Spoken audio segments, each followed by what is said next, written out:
Yeah. So pseudocode is just a form of algorithm.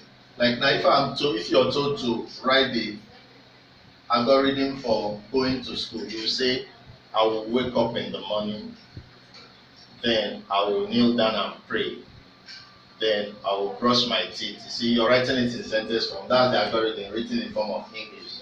But in form of pseudocode, you abbreviate your English. You just say wake, that's the first step. Pray, that's the second thing. Brush, that's the third thing. Bath, that's the fourth thing. Eat, drive, then school.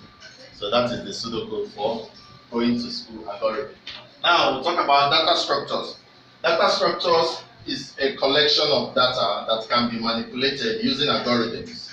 The data structure can grow or shrink at execution time, unlike the normal one or two-dimensional array that you have in languages like Java or your normal list. So examples of data structures are linked list, queue, stack, and tree. So we're going to be looking at how to use algorithms to manipulate linked list, queue, stack, and trees. We are going to learn what linked list, stack, queues, and stacks are. And we'll now learn how to use algorithms to manipulate them, to shrink them, to increase them, and to make them work. So we're going to be looking at bubble sort, how to use sorting algorithm, how to use searching, how to search using algorithms. So all these we are going to cover them in data structures and algorithms. So with that, we'll stop for now. Subsequent classes we are going to be looking at bubble sort and how to do other sort and searching.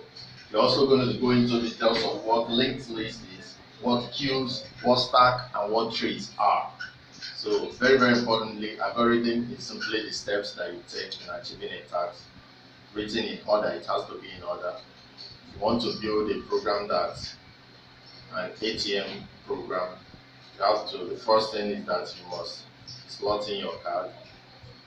If you want to withdraw, if your aim is to withdraw money, the algorithm has to be in the way that you have to slot in your card, type in your ATM pin, demand for withdrawal, type in, put the money in the amount you want to withdraw.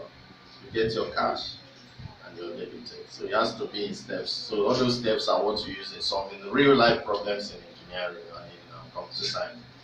So we're going to be studying them in details. Click on the subscribe button. Thank you and God bless you.